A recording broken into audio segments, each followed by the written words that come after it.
Gente, bom dia, boa tarde, boa noite. É, Vou falar para vocês aqui a verdade sobre a jornada do jardineiro. Aqui a gente trabalha dando risada, contando causa, e os bastidores muitas vezes valiam um episódio por si só, mas não dá pra, não dá para soltar tudo, não. Bom dia, Vitão, beleza? Fala, Rico, bom dia. Não dá para soltar tudo, mas acho que dá para convidar a galera aqui para dentro. Se houver manifestação aí nos comentários de que quer participar dos bastidores, quem sabe a gente consegue desenhar alguma coisa aqui. Podia fazer uma sessão às vezes não sei se é ao vivo, mas uma sessão gravando as pessoas que quiserem participar. A gente pode tentar fazer uma sessão daquela me pergunta qualquer coisa. Mas eu não garanto respostas sérias, não, viu, gente? Porque a gente trabalha aqui dando risada. Não que nós não levemos o trabalho a sério, mas é porque é importante trabalhar leve, né? O Vitor, vocês não conhecem muito assim do Vitor, mas é um cara que trabalha muito sério há muito tempo, muito perfeccionista, e às vezes a gente tem umas dificuldades assim com a rotina de trabalho, com clientela, com entrega de, enfim, né, de produtos que a gente se compromete a entregar. E aí a gente conseguiu chegar num modelo aqui de trabalho que a gente grava para vocês e faz isso com muita leveza mesmo, preocupado, né? Pensando como é que a gente entrega da melhor forma possível para vocês. E é impressionante como é que muda o próprio clima do trabalho. A gente mistura um pouco de caos, de conversa, de bate-papo com o trabalho, e normalmente são os projetos que costumam fluir mais gostoso, assim, que acaba tendo mais gente comentando, mais gente perguntando, compartilhando. Inclusive, estamos aqui com a meta de chegar a 10 mil inscritos até o final do ano. Vou explicar a meta para vocês. A meta não são os inscritos em si. A meta é a gente criar uma cultura aqui, onde vocês apoiam mais o trabalho, para a gente alcançar mais pessoas com as mensagens que a gente prepara com todo esse carinho aqui, com todo esse compromisso, com essa leveza. Então, se você não está inscrito, se inscreve, comenta, e quando você compartilhar para outras pessoas, compartilha comentando por que esse conteúdo tem feito você refletir, o que esse conteúdo tem mudado na sua vida, a forma que você vê as coisas, porque é a partir desse tipo de curadoria que a gente consegue impulsionar os conteúdos que valem a pena, né? Meme de gatinho é legal, mas a gente precisa de umas coisas diferentes para conseguir protagonizar nossas vidas. Vamos lá, Vitão. O que temos para hoje? Hoje eu tenho até medo, né? Porque hoje é quase o motivo que você leva o rótulo de polêmico, né? O sistema de produção. Eita, É. é mesmo, E sistema de camada 5. produção a gente tem que quase que amarrar a mão da galera aqui para não começar por eles. Quieto, segura, não começa por aí. É verdade, é verdade. Mas vamos lá, vamos seguir no planejamento. No último foi acessos e estradas, foi uma aula muito boa, que joga a gente agora Sim. para desenvolver o que a gente vai produzir na propriedade, né? Ou eu estou enganado, não é necessariamente o que vai ser produzido. Não, tem muito disso, né? De novo, a elegância do trabalho do Yomas. O trabalho dele é de uma genialidade incrível, né? Quando a gente faz uma análise climática e do clima da mente, a gente faz uma análise geográfica, a gente faz uma análise do que é possível coletar de água, né? Quando a gente faz a definição das microbacias dentro da geografia da linha-chave, a gente faz uma investigação de quanto de água a gente recebe na microbacia, né? Vem da chuva, vazão de nascente, riacho e tal. Essas informações todas, elas traçam para a gente um perfil da propriedade. E é como no meu trabalho eu faço com os meus alunos auditoria de valores pessoais, né? Tem um módulo do meu trabalho lá que é a digital de complexidade. A gente tem que entender o contexto único e intransferível que a gente tem. E quando a gente faz essa análise na escala de permanência da linha-chave, a gente faz esse perfil das aptidões do lugar. O lugar tem mais aptidão para sistemas silvopastoris, tem uma aptidão para sistemas florestais, tem uma altura para um café especial, não tem. Tem frio suficiente para um pomar com frutas de caroço, que tem um valor agregado mais alto, não tem. Tem muitas áreas com geada, ou não tem, né?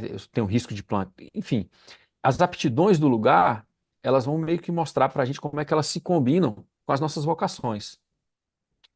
E a gente tem que tomar um cuidado, porque, obviamente, a gente tem que atuar nas vocações. Eu acredito muito que quando a gente atua nas vocações, a gente promove uma cura sistêmica, né? Cura dos nossos traumas, das nossas culturas familiares, cura da questão da economia local, né? Uma série de coisas. Mas exatamente, essa cura, ela tem que vir também fazendo uma cura da dimensão econômica. Não adianta a gente só atuar nas vocações e achar que a gente vai viver como monge, né? O monge, o Bill Mollison fazia umas piadas meio jocosas que ele não gostava muito do pessoal religioso. O Bill Mollison falava assim que é muito fácil ser monge, porque você fica ali meditando o dia inteiro, mas sem falha, na hora do almoço, na hora da janta, vem uma tigela de arroz ali para você comer. O que ele queria dizer é que para a pessoa viver daquele jeito, outras pessoas estão plantando, né? Então, é pertinente aqui com o nosso papo hoje de sistema de produção, porque a gente tem que pensar nas nossas vocações e como que elas potencializam as aptidões do lugar. Isso começa desde o clima. Aí na água, a gente está fazendo uma investigação, por exemplo, se a gente tem um orçamento hídrico para desenvolver as coisas que a gente quer ou não. A gente falou disso na camada de água, né? Ah, eu quero ter cabanas. Tá bom. Quantas cabanas para quantas pessoas? Quanto de água você vai gastar? Ah, eu quero ter animais. Tá bom. Que tipo de animal? Quantos? Qual que seria a lotação máxima da propriedade? Para a gente tentar o máximo possível conseguir esse orçamento hídrico a partir da chuva. Quando a gente passa pelos acessos, e por isso que eu acho genial, a escala ela vai se combinando assim, ela é muito complementar assim, né? Quando a gente passa pelos acessos, eles têm aquela função de pegar ou levar água para os lugares que a gente quer, seja em cisternas, seja em barragens de terra, né? E redistribuindo essa água no relevo. Então, a partir da possibilidade de irrigação por gravidade e da distribuição dessa água pelas estradas que a gente criou na propriedade, estradas, inclusive as estradas, como eu falei, né?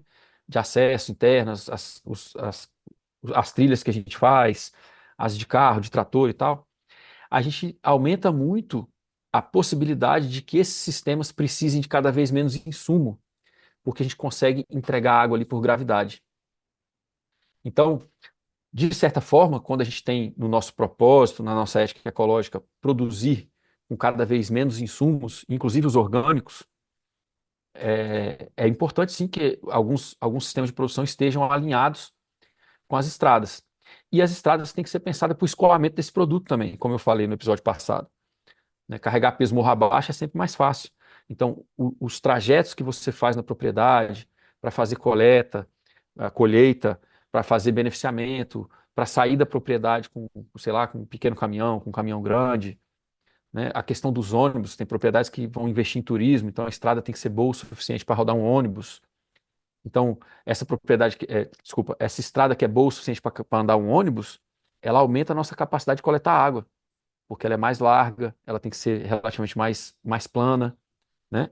Então, com base nessas coisas, a gente chega no sistema de produção. O IOMAS fazia uma divisão por alturas no relevo, né? De novo, pelo estudo da água, você tem uma área de captação, uma área onde é possível armazenar água, ele sempre tentava fazer isso o mais alto possível, quando, em alguns casos, a gente consegue fazer os açudes em áreas mais altas, mas na maioria das vezes, os açudes vão estar em um talveg, que é um caminho de água primário.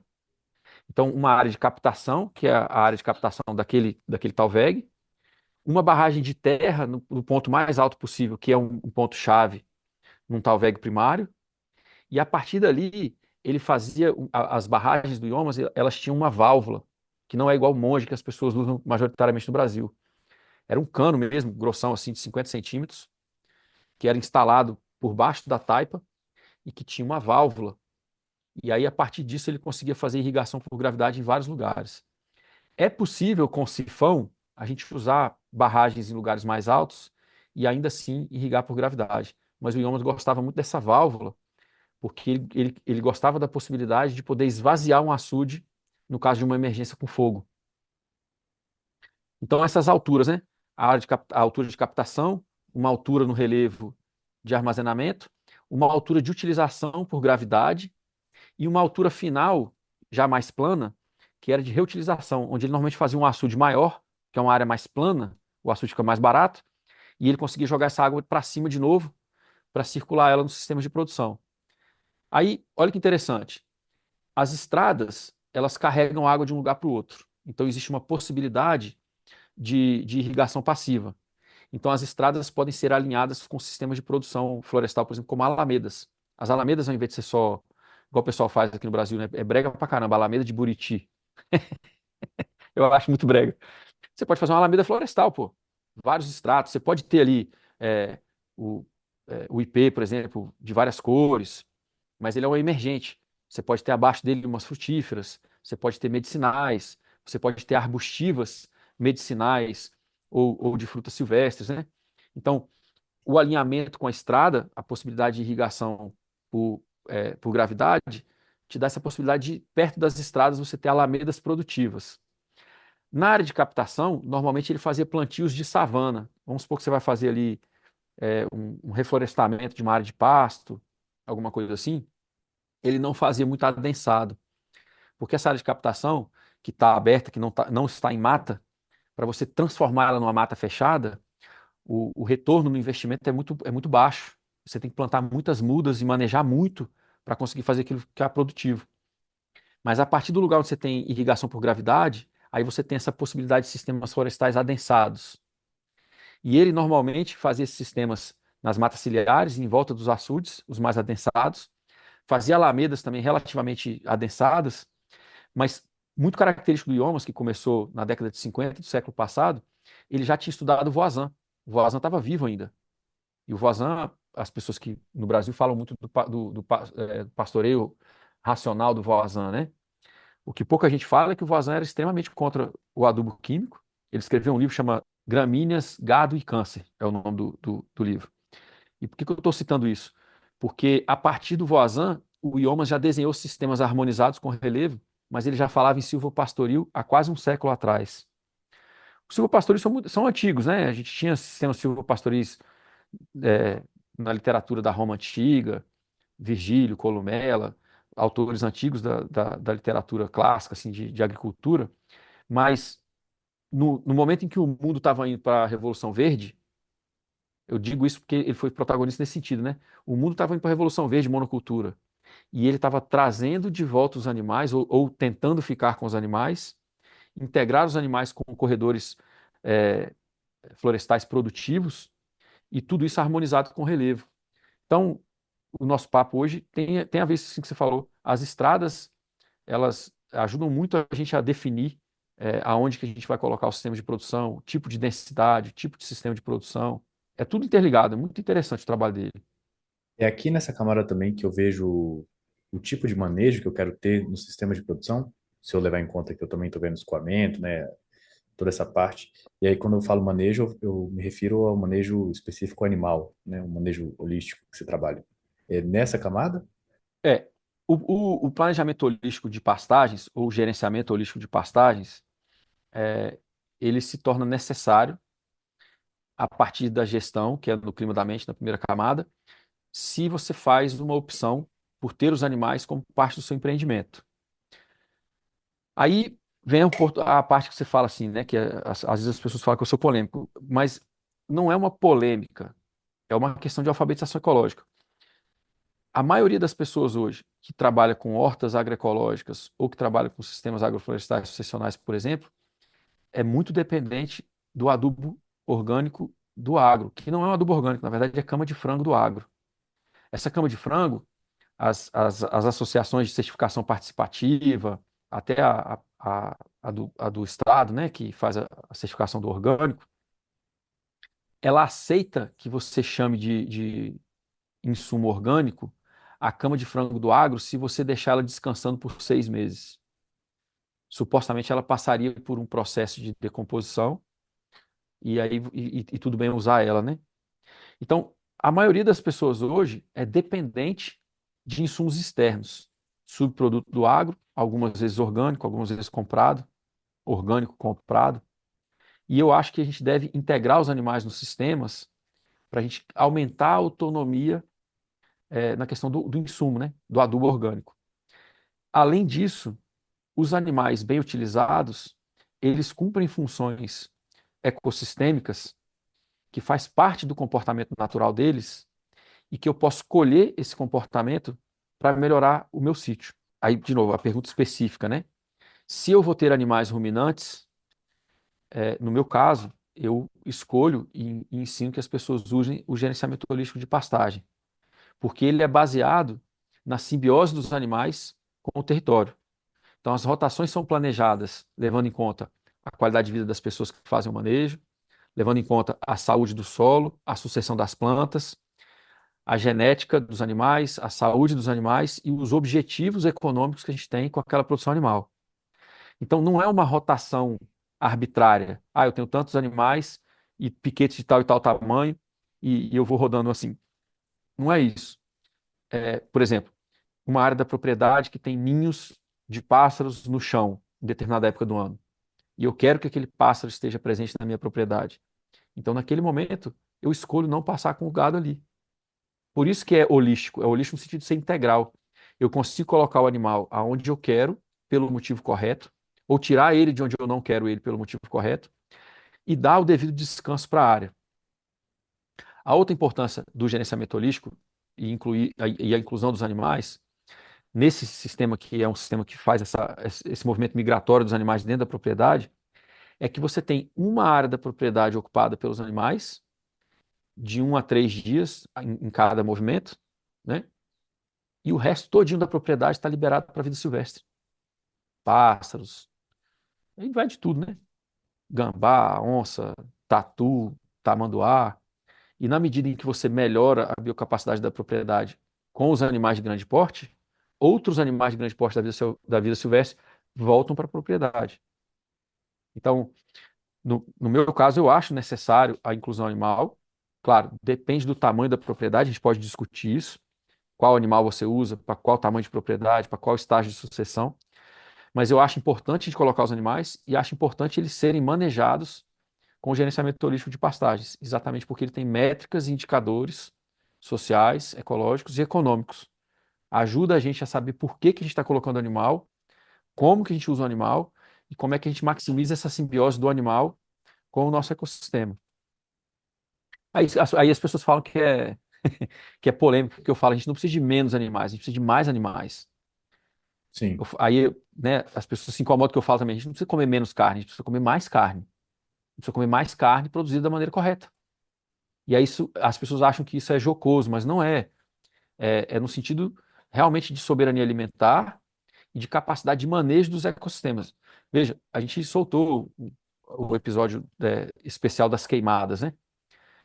O Brasil está pegando fogo e todas as áreas que estão pegando fogo têm gramíneas invasoras de outros países que não vão ser manejadas na mão, elas só são manejadas com roçadeira ou trator de roçadeira ou animais ruminantes. Então, todos os lugares que estão em combustão, tem matéria orgânica suficiente para os criminosos atearem o fogo, ele só pega fogo porque tem um excesso de matéria orgânica. Se tem um excesso de matéria orgânica é porque não foi pastejado. E nós temos 33 milhões de pessoas passando fome. Então, é uma visão muito curta, muito fechada, dizer que comer menos carne é melhor para o meio ambiente. Na verdade, comer mais carne de sistemas bem manejados, descentralizados, distribuídos, é melhor para os ecossistemas. É melhor para a economia local, né? A gente tem que acabar com os monopólios dos abatedouros.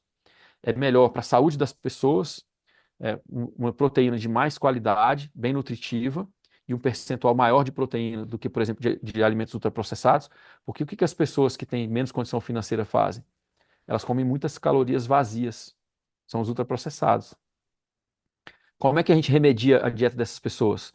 A gente tem que melhorar a qualidade da caloria, né? Baixar a caloria e melhorar a qualidade dessa caloria. O que faz isso é a proteína animal. É uma manteiga de boa qualidade, é um leite de boa qualidade, é uma carne de boa qualidade. E, historicamente, a gente sempre soube, né, que é o alimento principal. Então, é, me incomoda que as pessoas vejam os animais como um problema. O animal nunca é o problema. A pessoa que tomou a decisão de criar aquele animal daquele jeito é que é o problema. Então, independente se você vai ter uma horta agroecológica, um sistema agroflorestal sucessional, um silvopastoril, se você vai ter porco a pasto, independente do que você vai ter, você aumenta as suas chances de sucesso ecológico, energético e econômico se você tem animais incluídos na propriedade. Os animais têm função e não é explorar os animais quando eles vivem dentro da função deles. Eu posso usar um porco ao invés de um trator para arar uma área. Eu posso usar as galinhas ao invés de ter, por exemplo, uma produção de lixo ou ter que fazer uma compostagem termofílica que eu tenho que ficar virando o composto. Eu posso usar a galinha para transformar esse composto em ovo, pena, carne, né? E o comportamento natural dela. Ela faz um controle biológico de pragas, por exemplo, a galinha vai comer carrapato, vai comer escorpião, vai avisar se está vindo cobra para o sítio. Então, a inclusão animal, independente do tipo de produção que a pessoa quer ter, ela é essencial. Inclusive, essa coisa de separar os animais da propriedade rural foi feita pela Revolução Verde. Isso foi uma agenda corporativa imposta na ocupação territorial, porque por milhares de anos a agricultura nunca esteve separada da pecuária. Isso é uma coisa de 70 anos para cá. Aí, enfim, não sei porque que as pessoas acham polêmico, né? Na verdade, é o mais natural que tem. E é interessante que eu vejo, assim, pelo menos na minha bolha, né? Não posso também dizer que é o que acontece 100% para todo mundo.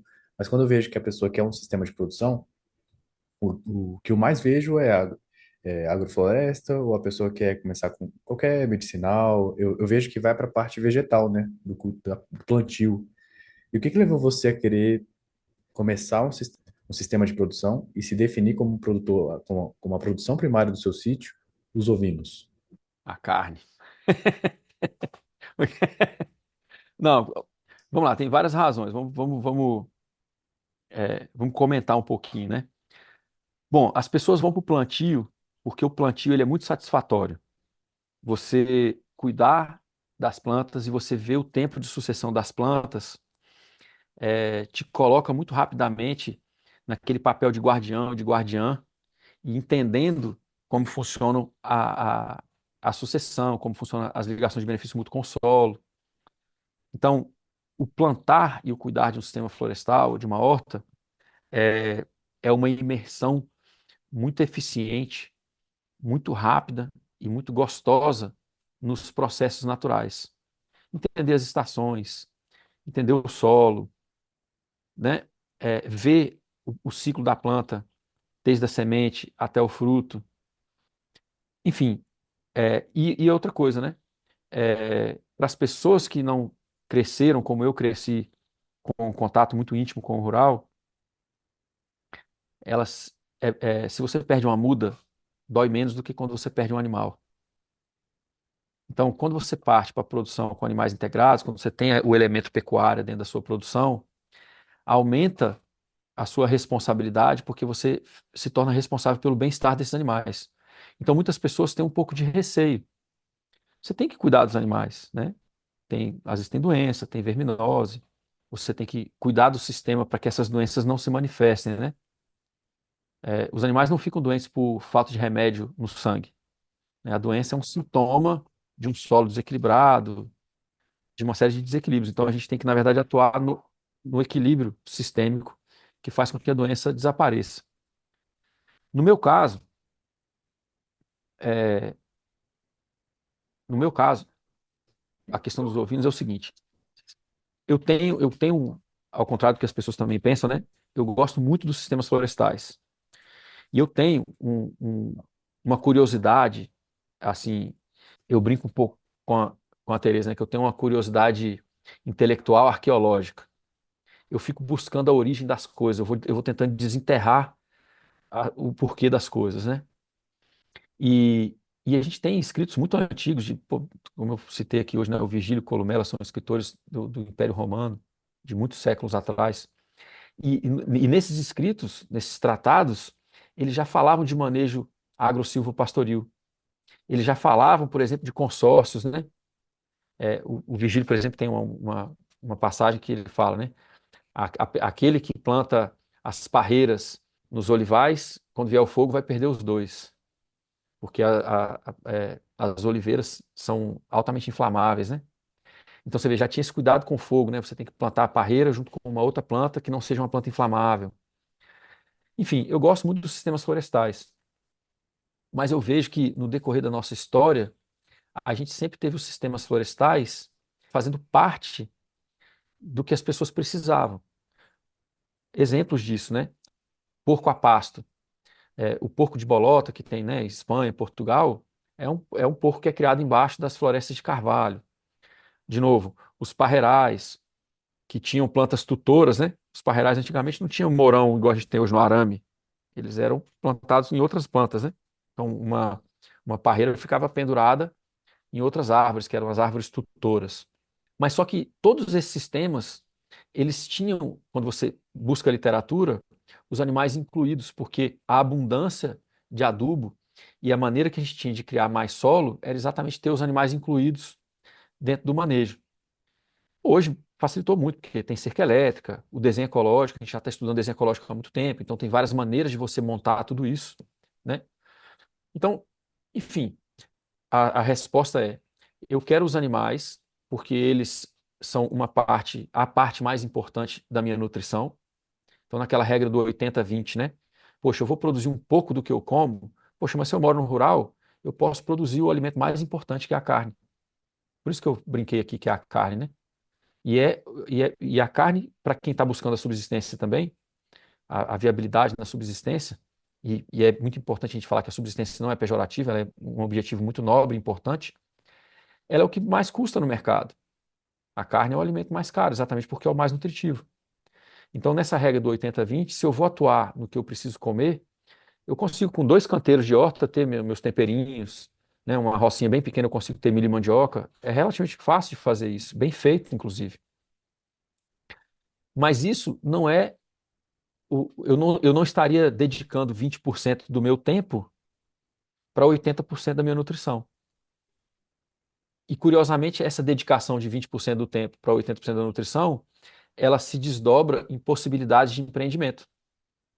Os ovinos me ajudam a fazer o manejo do sítio com menos gasto de combustível fóssil, eles me ajudam a manejar as áreas com menos trabalho físico, trabalho nessa questão minha, né, do 80-20 com o alimento mais importante para mim, me dão a oportunidade de trabalhar com pessoas que vêm ver o manejo que eu faço, então eles geram dinheiro para mim, mesmo quando não são abatidos, porque as pessoas querem vir ver o manejo. Então, tem uma série de complementaridades. E, por fim, né, um projeto que venho cultivando há bastante tempo, que está um pouco atrasado por agruras do destino, mas é de produção de ovinos com vinho, né?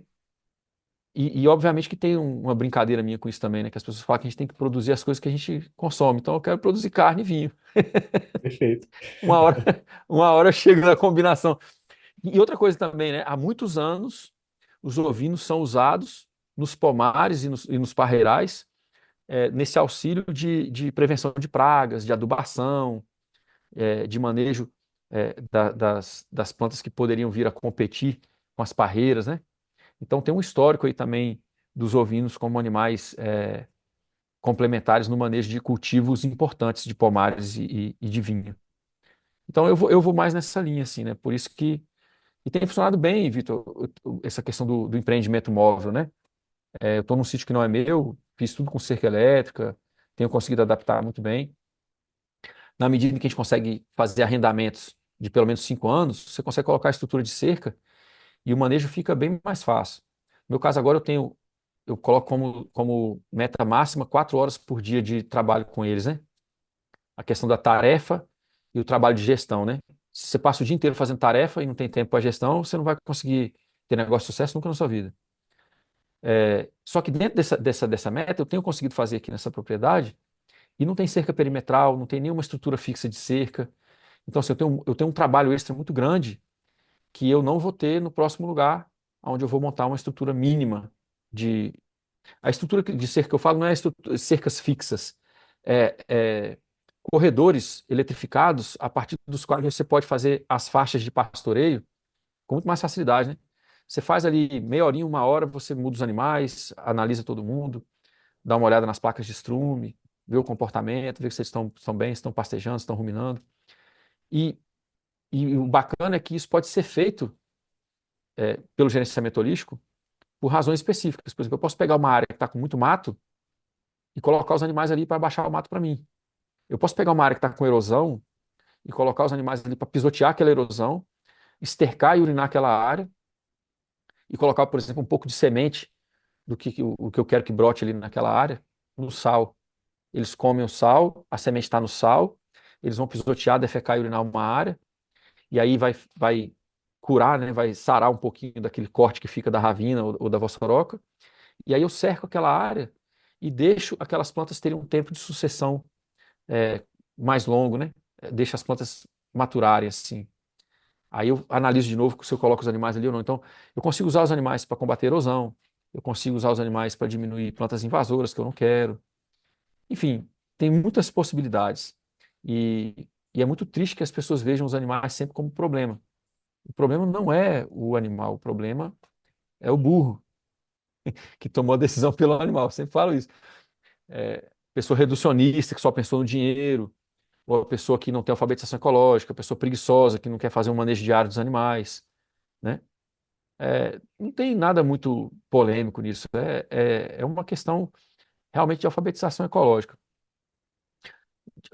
Fazer uma análise assim, não uma análise, mas um comentário histórico, né? De novo, eu falei de alguns autores do Império Romano. Eles já falavam da inclusão animal. Você vai pegar a genealogia da permacultura, os livros que foram usados, que inspiraram a permacultura, além, obviamente, dos povos indígenas, das maneiras tradicionais, né? Eles já falavam de sistemas multistratificados, de pomares, de inclusão animal. Você pega o Iomas, por exemplo, que voltou lá no Voisin e fez a inclusão dos animais também no desenho ecológico. Você vai pegar pessoas como o, o, enfim, o Aldo Leopold, né? Também fala da importância dos animais, né? É um dos pais da ecologia profunda. Aí a gente pode pegar a genealogia da agroecologia, Sebastião Pinheiro no Brasil, Ana Primavesi, Jairo Rastrepo aqui na América Latina, Pablo Titonel, Miguel Altieri, né? A gente tem uma leva de latinos, espanhóis na agroecologia. Vai pegar o Glisman nos Estados Unidos. Então, assim, tem uma leva de pessoas, de pesquisadores, autores da agroecologia. Nenhum deles preconiza sistemas sem animais. Só é polêmico e só incomoda as pessoas que têm um viés antiespecista, e normalmente ele é um viés urbano, porque as pessoas do campo sabem que isso é normal. Uhum. Eu fico pensando aqui na escala, né? Eu acho que eu sou muito cartesiano e eu preciso aprender a ser mais integral. Eu tenho uma certa dificuldade. Porque eu vejo a ordem de prioridade que você tem que analisar e vejo que você não pode começar pensando no sistema de produção. Só que eu já começo literalmente pensando no sistema de produção e caindo no resto das camadas. E aí eu Uhum. ia te perguntar, os erros que acontecem no sistema de produção foi só são consequências indesejadas do não planejamento das outras estruturas? E aí eu meio que amarro o sistema de produção a todo o resto da escala, sabe? Eu preciso primeiro saber o que eu quero produzir para começar a olhar o clima, a olhar a geografia, acesso a estradas, água, porque para mim parece que o sistema de produção fica na frente na hora que eu vou pensar no que eu quero, nas vocações, no lugar, né, na propriedade em si. E a minha pergunta seria, quais erros eu Tem tenho, sentido, sim. você como consultor, né, que você já viu aí, os erros que eu tenho, eles só são as consequências indesejadas da falta de planejamento das outras camadas, ou eu tenho princípios dentro do sistema de produção que são muito erros dentro dos sistemas de produção, que são princípios? É um desafio mesmo, Vitor, porque as camadas, elas têm uma ordem para a gente pensar o planejamento. Uma ordem de prioridade, tem uma ordem de emergência ou de urgência, né, que a gente comentou dela também, né? Então, 8 camadas, se a gente pensar o IOMAS, 10 camadas, se a gente pensar o Daring, né? Incluindo a economia e a energia, na 9, na 10. E eu estou citando o Daring para a gente pensar isso que você falou. Normalmente as pessoas começam pelo sistema de produção por dois vieses e eles não são mutuamente excludentes, né? Você pode ser até os dois ao mesmo tempo. Um viés, o de querer participar da sucessão natural, de querer estar incluído na natureza, que a gente comentou ele agora no começo, né? E o Uhum. outro viés de produção primária. O que que vai me manter? O que que vai me pagar? E realmente, só que as camadas se retroalimentam. Se você tem vocações florestais, vocações de horticultura, enfim, ou de pecuária e tal, você tem que voltar na camada um, 2, 3, 4, até chegar na 5, para ver se a sua vocação e o que você quer fazer combina com as aptidões do lugar. Por exemplo, se você vai para propriedades menores, propriedade de 4 hectares, você talvez vá conseguir engordar, sei lá, de 2 a 4 bovinos por ano. né, para a produção de carne, enfim. Mas você pode talvez chegar a quase 100 ovinos numa situação de uma propriedade muito bem cuidada de 4 hectares. Então, esse pensamento que você tem não é necessariamente um pensamento cartesiano. A gente realmente precisa pensar como a gente vai se viabilizar. E várias coisas, elas se retroalimentam na camada. Por exemplo, vou fazer um silvopastoril. Se o meu cultivo principal ele está nas espécies arbóreas, provavelmente eu vou ter aleias, né, corredores mais estreitos. Eu posso ainda ter ali cabra, ovino, ou mesmo passar um bovino ali, né? Mas se o meu cultivo principal, se o meu plano de negócio foi montado em cima de espécies arbóreas, provavelmente eu vou ter mais linhas de árvore. Agora, alternativamente, se eu resolvo começar e eu sei trabalhar com os animais, eles trazem mais viabilidade, mais eficiência energética na recuperação de áreas, como é o meu caso, por exemplo, aí faz sentido começar pelo contrário. Eu começo com áreas mais abertas e faço corredores mais espaçados. Veja que essa decisão de desenho, ela é informada pela água, pelo clima, pela economia e pela própria camada 5, que é a que a gente está hoje, que é de sistema de produção. Então, não é necessariamente um pensamento cartesiano. O problema é que a gente não deve começar pelo, pelos cultivos ou pela produção. Em qual sentido? Não tem problema nenhum você pensar no vinho, nos ovinos, ou você pensar, por exemplo, numa produção agroflorestal de cannabis. Não tem problema nenhum.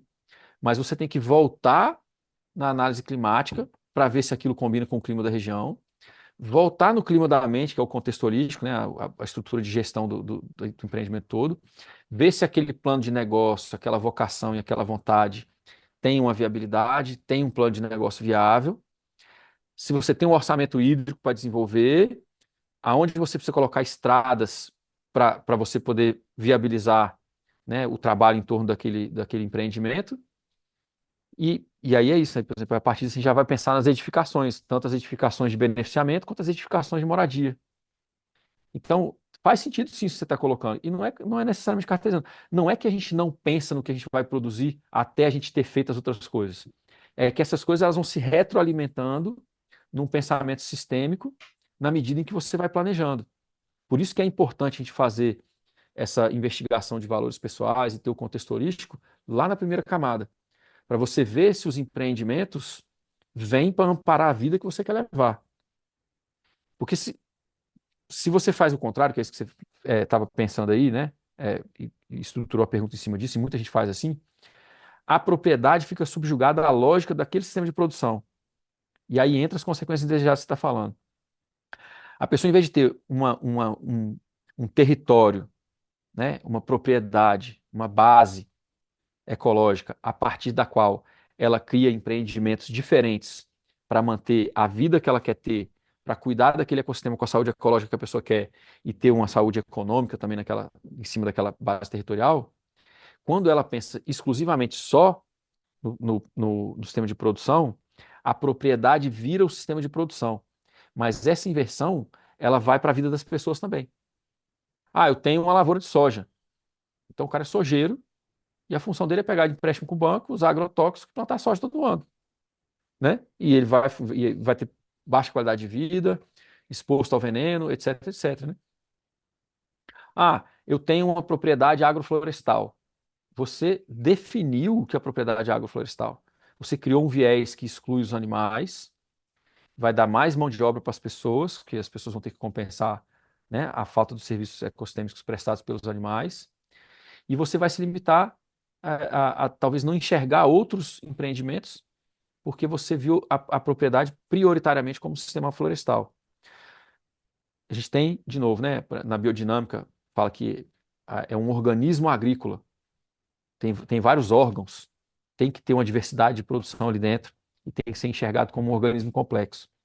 O gerenciamento holístico fala do todo sob gestão. A minha base territorial é o meu todo, é o meu mundão ali que eu tenho que fazer a gestão dele para ele melhorar tudo, melhorar social, econômico e ecológico. Na permacultura a gente fala de pensamento sistêmico, fala da integralidade do sistema. Um dos princípios do Davis, né? Desenho dos padrões para os detalhes. Ou seja, você tem que enxergar o todo primeiro, para depois conseguir desenhar os detalhes, né?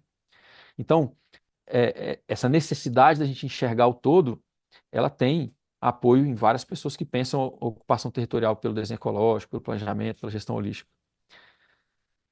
Não é um erro pensar assim, desde que você consiga entender que as camadas elas vão se completando, né? Elas se retroalimentam, como eu falei.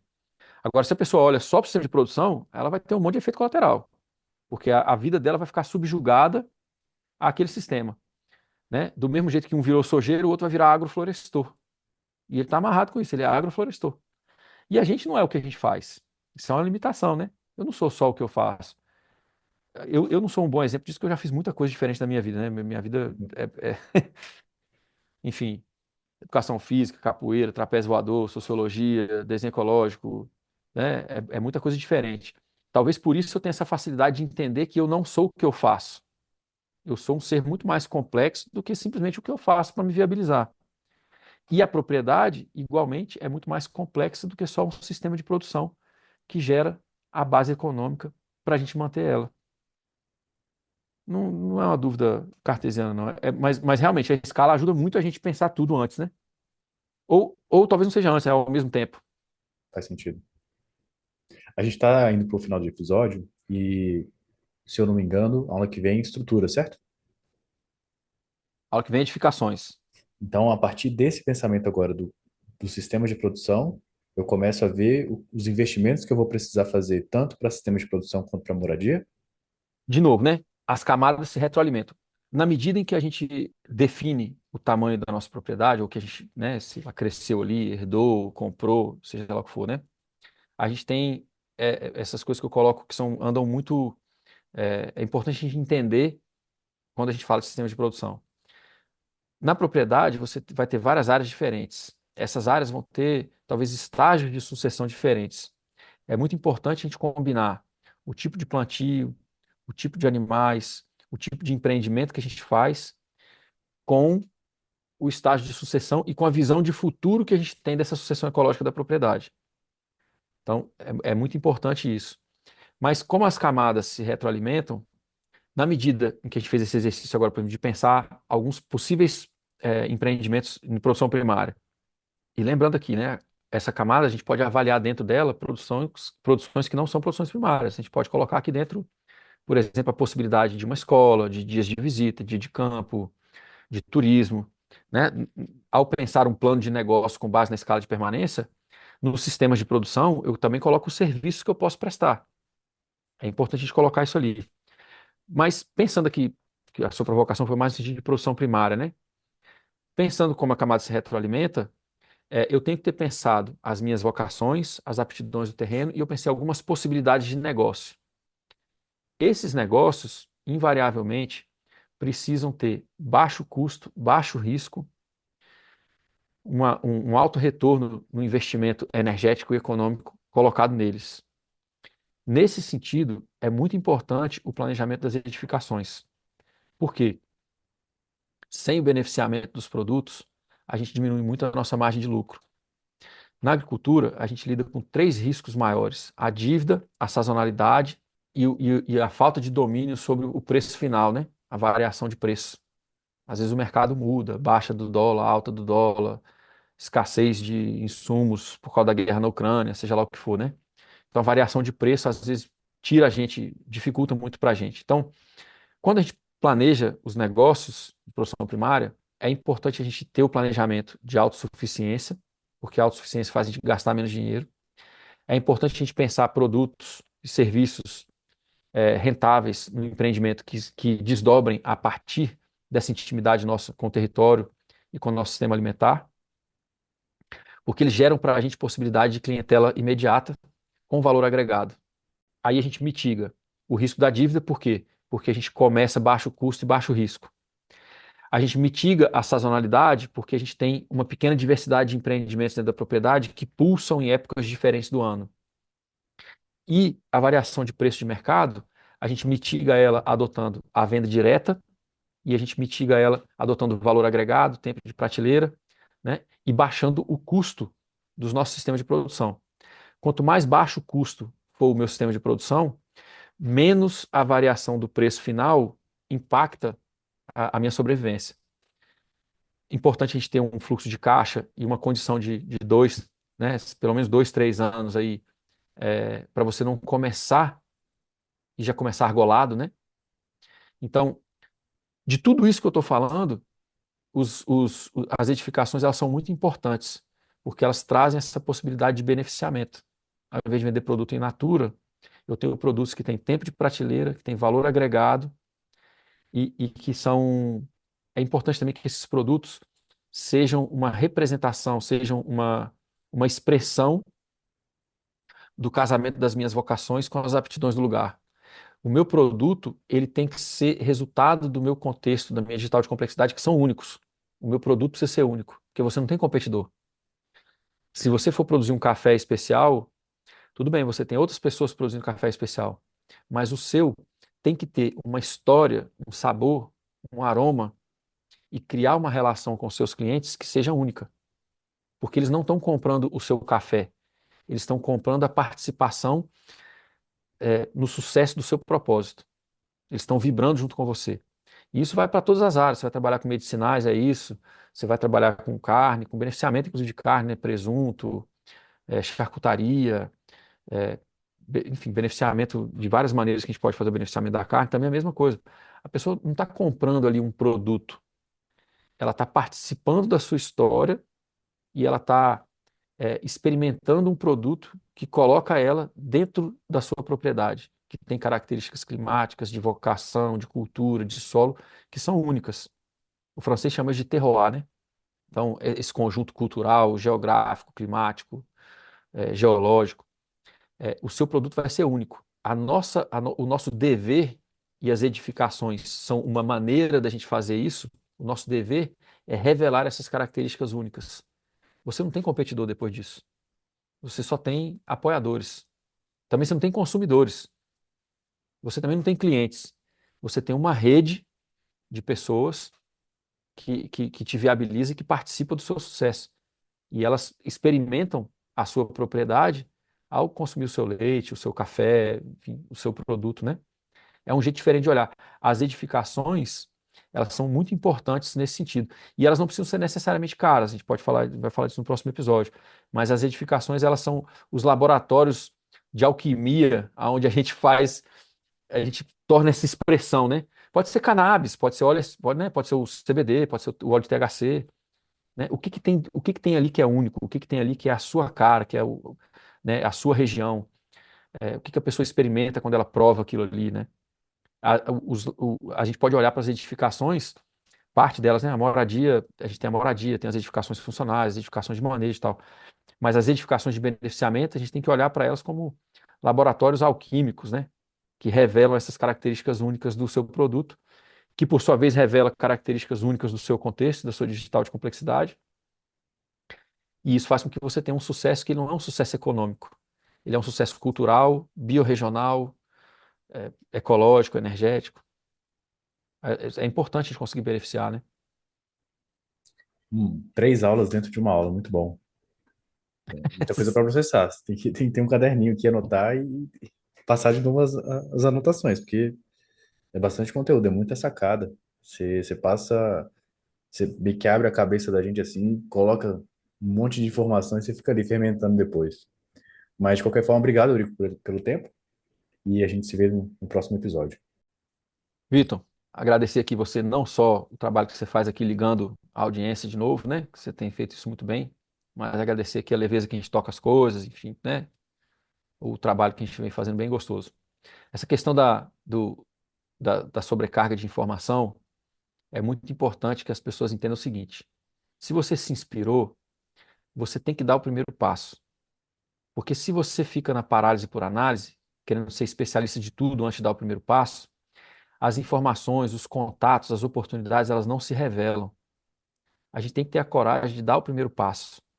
Esse primeiro passo ele tem que estar alinhado com o propósito, com a vocação, com a aptidão do lugar, né? E aí quando você dá o primeiro passo, outras coisas vão se abrindo. Oportunidades, um contato, alguém que indica um outro serviço, alguém que pede uma consultoria, alguém que prova o seu produto. Esse dia eu te contei uma história aqui nos bastidores, eu vou contar para o pessoal aqui, porque tem a ver com o sistema de produção. O, um cara, na década de 80, o Joel Salatin produzia os ovos caipira só para a família, né? O Joel Salatin um das maiores referências que a gente tem assim nas inovações de produção primária, né? Começou com uma fazenda de mais ou menos 40 hectares, hoje em dia acho que já tem por volta de 100. Uma fazenda relativamente pequena, tá no negócio de produção de carne e tal, produz ovo caipira, frango para abate, um monte de coisa. Mas no começo, ele entrou numa situação de agricultura familiar, bem estruturada, né, com bastante subsistência ali, pensando como é que vão fazer aquelas coisas ali. E um cara comprava o ovo dele, o cara falou assim: "Rapaz, esse é o melhor ovo que eu já comi na minha vida." E esse cara trabalhava com um lobby de algumas empresas, e ele fazia reuniões em restaurantes, né? Isso tem um vídeo do João Salatin falando isso, tá, gente? Estou aqui fazendo uma tradução contextualizada para vocês. E ele conta que esse cara começou a pegar os ovos dele e dar para o chefe de cozinha, para os caras provar. E aí, de repente, o cara voltou, ele comprava assim 2, 3 dúzias por semana. E aí um dia ele voltou pro Joel Salatin e falou assim: "Eu quero 600 ovos, você consegue produzir?" Mas olha que interessante. Uma venda que foi para um cliente que tem contato com o chefe de cozinha, que voltou com uma demanda de 600 ovos por semana, que meio que impulsionou o negócio de produção de ovo caipira dele, que ele não tinha pensado em dar aquele passo para aquela escala naquele momento. Mas por conta dos primeiros passos, os contatos foram feitos, as oportunidades surgiram e a demanda se mostrou. E aí é muito mais seguro você produzir agora 600 ovos, porque você tem certeza que você vai vender. Então, se vocês se inspiram com as coisas que eu falo e tal, aí vou fazer aqui uns plugs descarados. O primeiro dê o primeiro passo, né? Se coloque em movimento, porque as coisas começam a se revelar e tal, e você descobre mais complexidades, vai aprendendo, vai errando, né? Procure colecionar erros novos, tá? Repetir os erros não é muito bom, não. Agora, vou fazer agora no dia 3, dia 3 de outubro, agora às 8 da manhã, eu vou soltar mais uma versão do Transiliência Rural. Transiliência, eu trabalho aquela oficina naquela pegada de trazer, né, é, persistência, adaptabilidade e impacto positivo. Então, uma oficina que eu divulgo meu trabalho e tal, e dentro dessa oficina vem um convite, né? Mas eu já vou deixar aqui de antemão que uma oportunidade para você caminhar e ter mais estruturado, como desenvolver uma estrutura de gestão, como planejar a área a partir da camada, né, das escalas de permanência e tal. Eu estou com algumas oportunidades para vocês na Transiliência Rural que a gente vai rodar agora no dia 3. Começa às 8 da manhã, tá? Não precisa entrar em pânico, vocês vão conseguir acessar. E aí ali vem um convite, e é o último convite que eu faço para as pessoas participarem da mentoria do formato que eu tenho feito ela. Então, dentro desse processo, né, as pessoas chegam pela oficina e muitas pessoas escolhem caminhar comigo, vêm para a mentoria. Na mentoria tem um pré-requisito para ela, que é o estudo da gestão holística, com alguns outros autores, algumas coisas que eu coloco ali. O estudo do planejamento de área, com escala de permanência, para a gente planejar a área toda e tal. E a gente cai em encontros online, que são, né, ao vivo, e eu vou guiando o nascimento do empreendimento de vocês. Tem um valor agregado muito bom, porque além da minha expertise, além da minha experiência, do meu cuidado com vocês, tem toda a rede que vem se formando ali dentro. Então tem uma inteligência coletiva, e dentro da mentoria acontecem esses primeiros passos, né? E esses saltos que são interessantes, como eu contei agora a história do ovo, que o cara trouxe uma demanda de 600 por semana, ao invés de 3 dúzias. Ali dentro a gente tem uma oferta e procura, vários contatos. Então, essa inteligência coletiva funciona porque todo mundo se ajuda, tem uma comunidade ali de prática, uma comunidade que quer ver o sucesso de cada um. E é importante a gente ter companhia nessa jornada, porque a maioria das pessoas fala que a gente é doido, desajustado. Então, é bom a gente andar com os nossos. Mas, além disso, tem essa questão de demandas que aparecem para você ali, né?